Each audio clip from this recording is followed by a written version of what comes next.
The boys are back. The boys are back. The boys are back, and they're looking for trouble. Nice.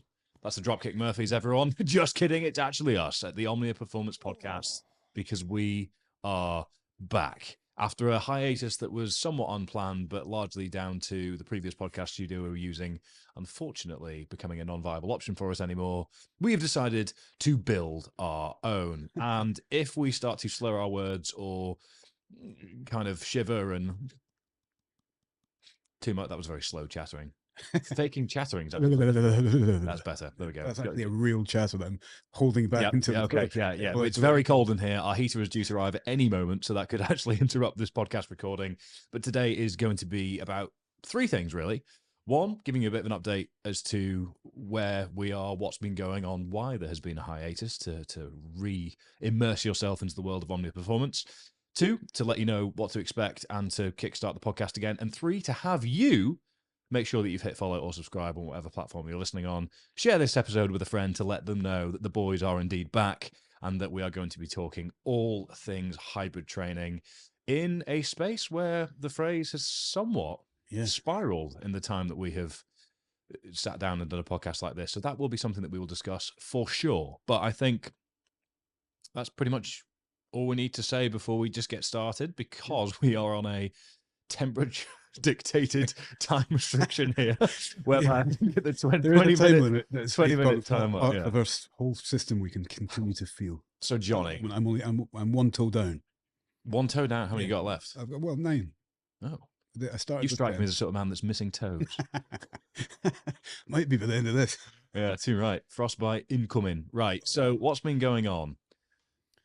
In general, well, we've had, see how to break that down. I was thinking about that before we even came in, what's been going on. We've had such a busy few months, haven't we? In a positive way. In a really positive way, but it's, fortunately, a stressful, but also positively stressful way. And it has culminated almost in this moment. I think if we had the heater in, we could say that and now here we are at the end of the road, happy to move forward, but we're sort of just outside near the road in a freezing cold situation. Or is this exceptionally clever marketing for the wintering? Who knows? Oh, God. What we do know is that you should sign up to the mailing list for it down below in the show notes, because you get 15 resilience hacks delivered straight to your inbox, and you'll be the first to know about our new exciting wintering intake going live very soon. But I cut you off for a hard sell about 6 minutes. You cut me off for a hard sell. We're back. Hello, everyone. What we've been doing, we've been preparing our hard sell. So and here it is in your inbox. We're in a podcast studio, which is part of something bigger, isn't it? Yeah, that's where I was going with it. Since summer, really, we've moved new premises, new office, new podcast studio, and a brand new gym facility, which is what do you say, 90% of the way there in terms of build. In terms of the bare bones of it, yeah, we're in a really good place, but there's more kit to arrive. We've had round 1 of kit delivered from Black Box, which is set up and built, and actually was pretty painless for us, given how much pallet delivery occurred. And then we realised actually there's a whole lot of other things that we should probably add to this to make the most of the space that we've got available to us. It's a private facility. For those of you listening, for those of you that are athletes, there will be opportunities for you to come and engage with us here in the future. We're just wanting to make sure that it's complete, functional, operational at our end before we sort of open the doors, as it were, because it's going from being a sort of functional bomb site to just a bomb site before things happen. Because for example, we had a whole load of rubbish from round 1 of the gym before the flooring was then finished, which then meant that once the flooring was finished, we could get rid of the bomb site creating rubbish to then get a whole load more gym kit to make more bomb site rubbish. So we just want to get ourselves, we want to find our own feet before we sort of allow any other feet in the building. From a public offering point of view, we've obviously had guests, we've had people visit, we've had friends and family wander around and go, oh, it's bigger than it looks online. All guests are obviously elderly women based on that impression. So, well, the good thing from an evolutionary perspective is we are now training in there. Yeah, it's cold. Like we say, in here it's cold, and we're kind of actually see our breath in here. We've got some heat solution on the way, but that said, we're training. All 4 of us that are kind of using the office regularly. So you, me, Scott, and Jamie, all training. And feel like that in of itself, the fact that we're in there training and we're able to kind of film bits, we're able to think about what we might be able to film, what content we can produce, what kind of tutorials we can produce, things that can go along with the training programs, etc., etc. It now feels like we've crossed that kind of point from inception, creation, and all the work to do to actually the fruition is kind of palpable, isn't it? Yeah, it's huge. And just in terms of streamlining and consolidating all working parts of the business, this is a huge step forwards in terms of functionality and just general day-to-day operations for us. But also it allows us to better serve all of the fantastic, wonderful over 2,000 athletes that we have all over the world at the moment, which is remarkable. So we want to make sure that we can continue to grow and manage that sort of growth, because we love people pushing their boundaries in their own respective lives, as we do in ours. So for us, having the gym just outside that door behind me, if you're listening rather than watching, then make sure to subscribe on YouTube, because there's going to be a huge video focus, given we now have this very sexy studio. But from a video point of view as well, from exercise instructionals, webinars, seminars, all of the stuff that this opens us up to do, we're going to find our feet, really establish the foundations to move things forwards, and then just really focus in 2024 on building the community side of things with Omnia, because we've got some incredible athletes, we've got some incredible success stories. We've done a terrible job of harvesting those. We kind of just do stuff, have people into the ecosystem, manage their training, have them do really well, and then we're like, brilliant, and don't do the conventional thing, which is to sort of shout about that outwardly, as most coaching businesses would tend to do.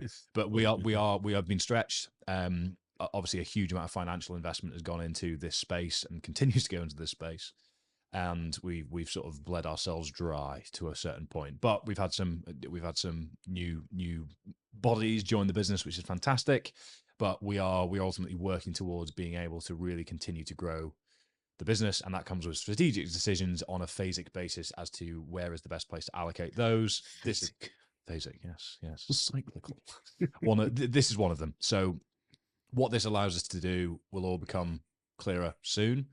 We are really going to make the wintering a core component of the business, because we think it is so valuable to those of you that engage with us. It's so valuable to us, as we'll share more in podcasts that follow. And given the nature of training that most of our athletes focus on, the wintering is a great opportunity, both psychologically and physically, to focus on some new things, some different things. And we really would like to own that and help guide as many people through that as possible, because we've seen a huge amount of value at the back end of it. So that is the one sort of cryptic overview I'll give on that before we actually do a specific podcast on it nearer the time. But we are working towards that. But it is something we're working towards. And like you say, it's something that we buy into. We see the value in. We've seen the value in it in 2 or 3 iterations, and now we're kind of at a point where we want to say, listen, we can take this to you, and kind of we've got the tools in place, and this forms part of it, doesn't it? The tools in place to guide people through what will be the wintering, and do it from a position of being able to facilitate everything we think that needs to be, as opposed to just here's a training program, here's how we do it from a physical point of view. We want to be able to offer the full experience, which involves deep psychology, involves kind of the camaraderie of doing it with other people, and the the pain that comes with that, etc. And we can deliver that in a much better format from what we've built here. So, and the real key as well is to speak selfishly and practically, is we need to manage our own bandwidth as well. I think we've been, since the 1st of September when we moved in here, it's been fairly consistent 14-hour days, doing what needs done whilst keeping the sort of lights on and everything moving forwards, which has been tough, very rewarding, but tough. So we're keen to make sure that we don't jump into growth too quickly, because we want to be as sustainable as we can, and we are sort of profit-led as a business. We don't have external investment, so therefore we aren't in the position where we can just hire and grow at rapid pace. We need to be a bit more tactical and strategic. That's not to say that won't be the case in the future, but for the time being, just being honest with you all as to why we're in the position we're in, why we are working towards certain things, and we'll focus on certain things at certain paces. Apparel is a great example. We've had a lot of angry Europeans and angry Americans saying, why couldn't we buy your t-shirts? Because we simply don't have the scale, expertise, or bandwidth to be able to manage international shipping as well as UK shipping in round one. Great example. Key details. The infrastructure, again, keep saying it. If you're looking on kind of visually at this rather than just listening to it in your ear holes, you'll see visually that the infrastructure's changed. We're not. We've done podcasts together where it's just been two of us over the Zoom, you know, in our office is at home, and then we've done things which are clearly out of a studio and stuff. And this is part of the evolution, but we have to build it piece by piece. So now that the infrastructure is in place, we can start thinking about the next thing to do, which is the next thing, and it all builds. And the great part of it, or one great part of it, is the build is organic, isn't it? Because it comes from a point where, well, how do we reinvest? How do we serve the people that we want to serve in the way that we can, without externalizing that so much that we don't own that process anymore? And you know, we're proud of this and proud of what we've achieved in putting this together. Enormously so. Yeah. And I really want to circle back and say that I'm exceptionally excited and confused as to why so many Americans and Europeans are viscerally angry at the fact that they couldn't get a power from us. What a massive vote of confidence and compliment that is. And it makes us even more excited to try and find those solutions further down the line. But I don't want to say bear with us, because that's the most frustrating, vague thing in the world to say. I had somebody say it to me the other day, and I got a bit twitchy and angry.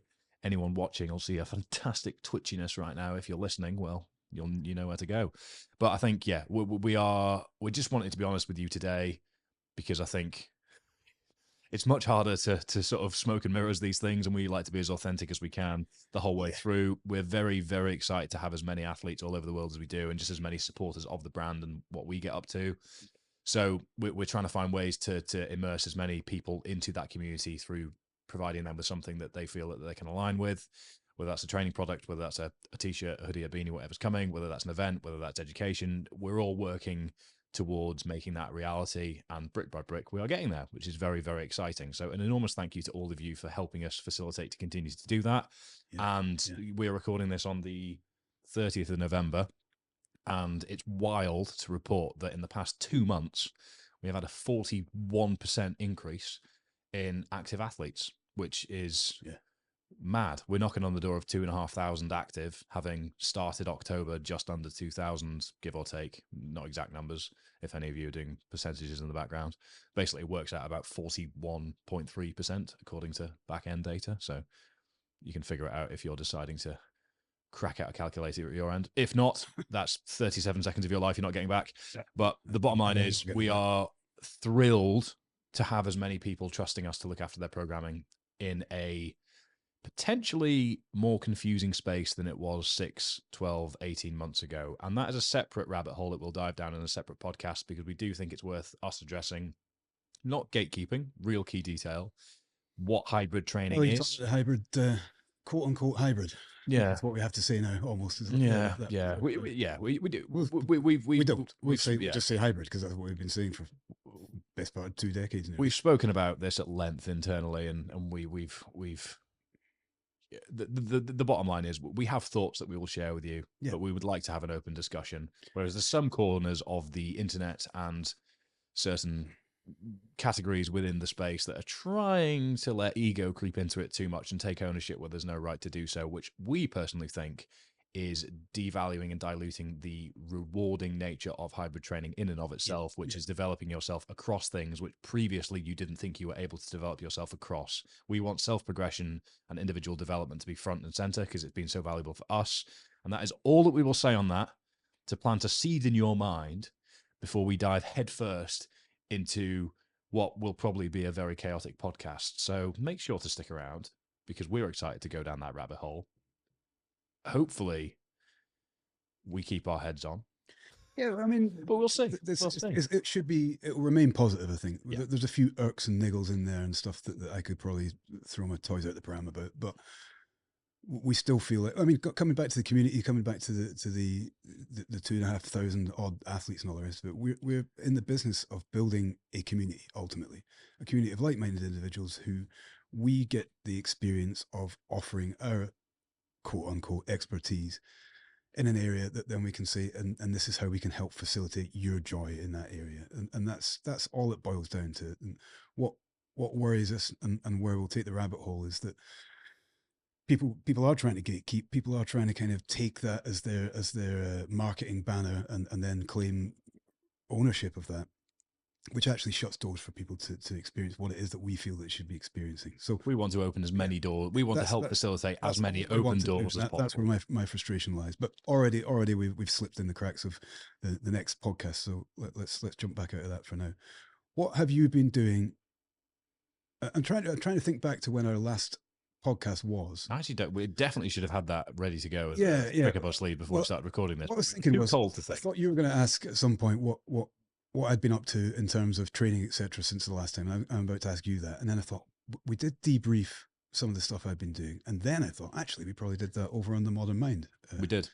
I think since then the only real notable thing that hasn't just been general day-to-day moving things forwards and keeping things ticking over from a GPP or longer term thinking point of view, wink wink, spoiler, is training for the 500 pound deadlift and mile under 5 minutes. You've been doing that. You did that. Well, you trained for it, and you 505 it was. For anyone listening that hasn't seen that, then I beg the algorithm gods to stop shafting me. But if you don't know what we're talking about, then I train towards a 500 pound deadlift and a mile, all within a 5 minute time cap. My Protein very kindly hosted it down for me at Wigan Warriors, and that was a bad impression. Sorry, everyone. If you're from Wigan, I'm sorry. If you're St. Helens, though, you can giggle and be like, ha, ha, ha. He's taking piss out of Wigan. Say that again. Yeah, I should stop. Sorry, everyone. I'm very cold. I've prefaced this. Good excuse. And ultimately, 500 pound deadlift moved like butter. And then I came over the finish line. Which ultimately slowed you down. Oh no! Not even going to edit it. No, let's just take a moment to pause and reflect on the value of word choice. I crossed the finish line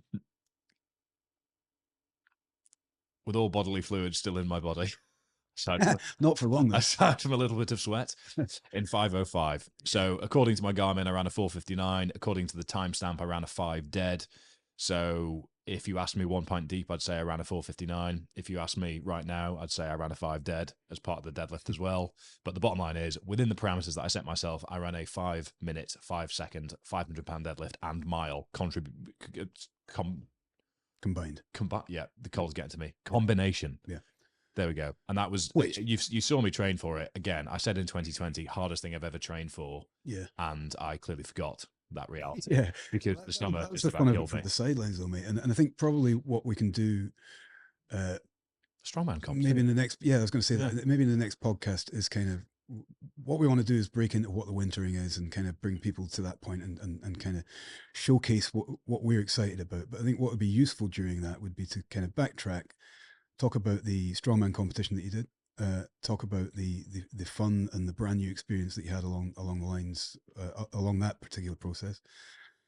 The 5 minute mile, which is and was less than 5 minutes, and 500 pound deadlift and how you felt about that, the training that went into it, and then what we've had to do and what you are doing to transition into what the wintering will be. And I guess along with that, we can also discuss the journey that I've been on, which is since Peru, since the pulmonary edema and the pneumonia, is just kind of working my way back from that. I guess the fears and worries that go along with that, and how I'm addressing training and where we're starting this from has been interesting, I think, from both of our perspectives. You've got a lot of running under your feet, but mostly kind of power production, mostly kind of speed work, although definitely an excellent aerobic base.